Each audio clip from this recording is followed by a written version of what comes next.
Շնորհակալ եմ։ Առաջի հարցը հիշեցնեք։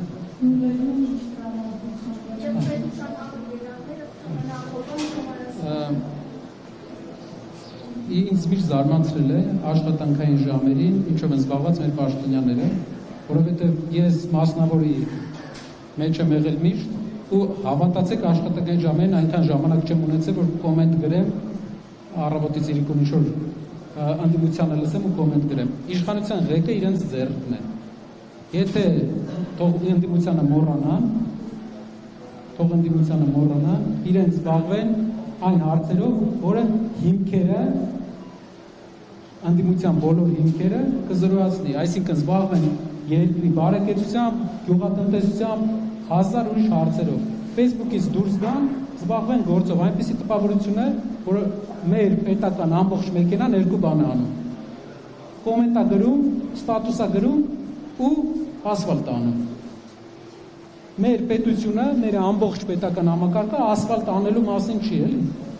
Բացի ասֆալտի նկար գցելուց, մի որակական բան թող ներկայացնեն, մենք էլ ուրախ կլինենք դա փաստենք, մենք պրինցիպիալ լավ լուրերը ասելու կողմնակից ենք, որովհետև դա հույս է տալիս մեր հանրությանը, որ Հայաստանում կա հետաքրքիր պերսպեկտիվա, ապագա։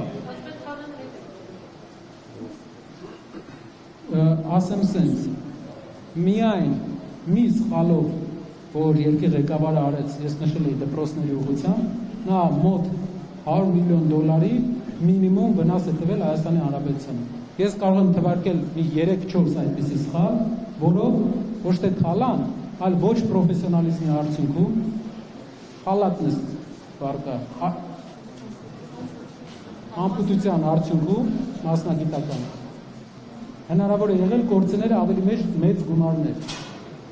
Ինչ վերաբերվում է թալանը հետ բերելուն, թող բերեն, մենք ուրախ ենք, թող հետ բերեն, ինչքան կարան, թող հետ բերեն։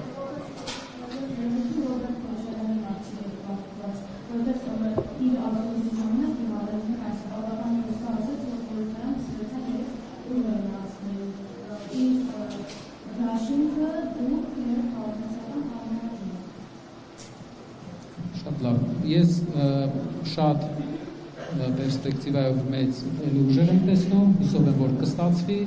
իրենք էլ կանցնեն, իհարկե գնահատելի այն գնահատականը, որ ստացել ենք, մենք ունենք այդ կոնսենսուսը ու նաև ինձ չի թվում, որ մենք